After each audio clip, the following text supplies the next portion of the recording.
Money is a matter of functions for a measure, a medium, a standard, a store. अर्थात आज हम मुद्रा के कार्य के विषय में अध्ययन करेंगे।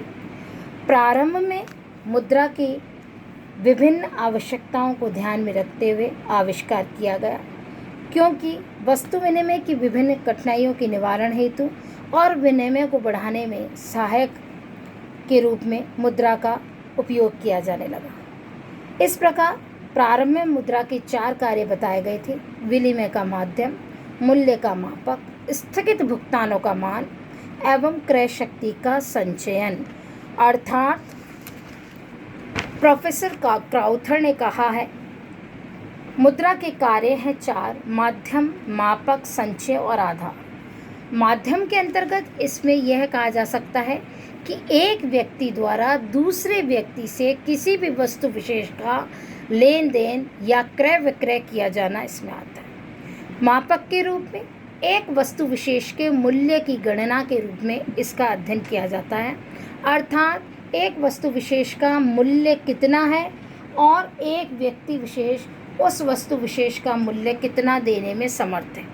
संचय से तात्पर्य यह है कि भविष्य के विभिन्न आवश्यकताओं की पूर्ति हेतु व्यक्ति अपनी आय का कुछ भाग संचित करके रख लेता है और वर्तमान आवश्यकताओं के अतिरिक्त भविष्य में आने वाली विभिन्न आवश्यकताओं की पूर्ति हेतु, अधिकतम संतुष्टि हेतु और आवश्यकताओं के अनुसार मुद्रा को व्यय करने के लिए संचित करके रख लेता है।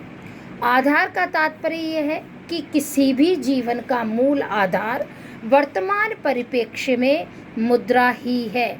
प्रारंभ में यह कहा जाता था कि मनी इज़ नथिंग, कालांतर में यह कहा जाने लगा कि मनी इज़ समथिंग और वर्तमान में यह कहा जाता है कि मनी इज़ एवरीथिंग।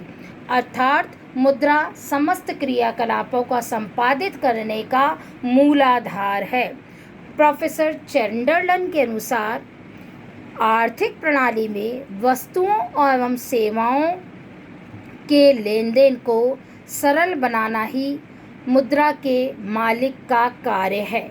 पर आधुनिक युग में मुद्रा न केवल वस्तुओं के लेन देन को ही सरल बनाती है, बल्कि समूचे अर्थतंत्र का संचालन करती है।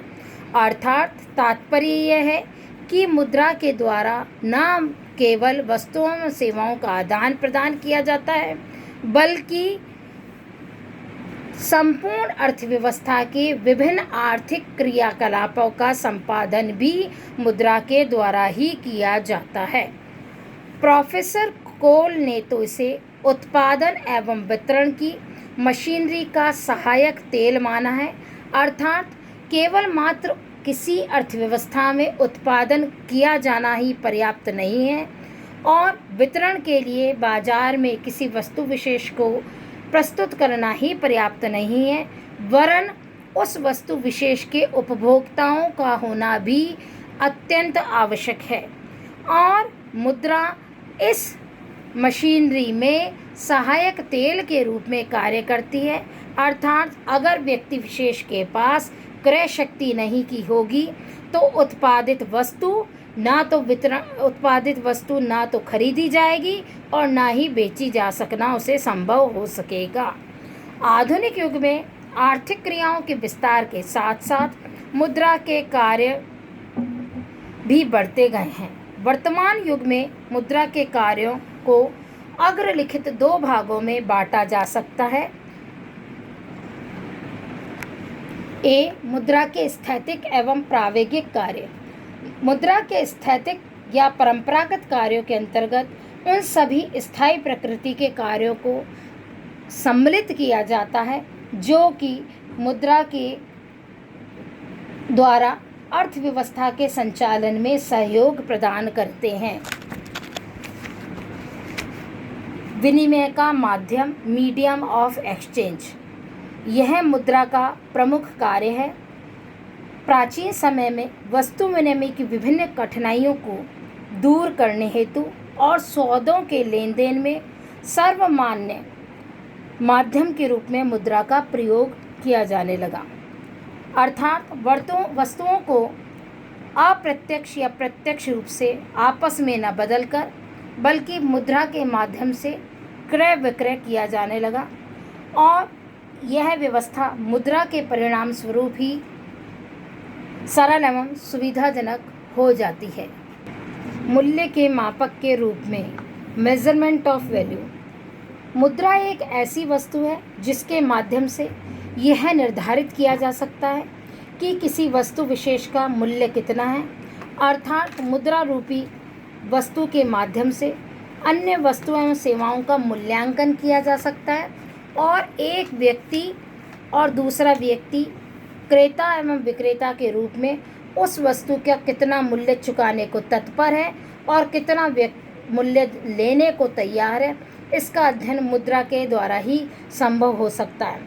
इस प्रकार मुद्रा वस्तुओं और सेवाओं के मूल्य मापन का एक सामान्य मापदंड है जिसके द्वारा किसी वस्तु विशेष की उपयोगिता का आकलन भी किया जा सकता है और यह एक अत्यंत सरल माध्यम है जिसके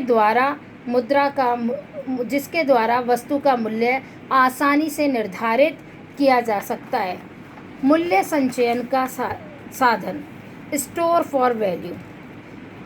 मनुष्य जब वस्तु विनिमय प्रचलन में था भविष्य की आवश्यकताओं के लिए कुछ भी संचित करके रखने में असमर्थ था, परंतु मुद्रा के आविष्कार के परिणाम स्वरूप समाज में प्रत्येक व्यक्ति विशेष को वस्तु के मूल्य के संचय की सुविधा भी प्राप्त हुई और जो वस्तु विनिमय के समय वस्तुओं के मूल्य में कमी एवं वृद्धि एवं उनके नष्ट होने पर हानि होने की जो संभावना बनी रहती थी उससे भी निजात पा सका। इस कारण मुद्रा के माध्यम से धन संचय संभव हो सका, बचत, निवेश, पूंजी निर्माण को प्रोत्साहन मिला और संग्रहित धन को हम भविष्य में प्रयोग में रखने के लिए, काम में लेने के लिए स्वतंत्र हो सके और विभिन्न उद्योग धंधों को संचालित करने में पूंजी निर्माण में महत्वपूर्ण भूमिका मुद्रा द्वारा निभाई गई। स्थगित भुगतानों का आधार, बेसिस ऑफ डेफर्ड पेमेंट।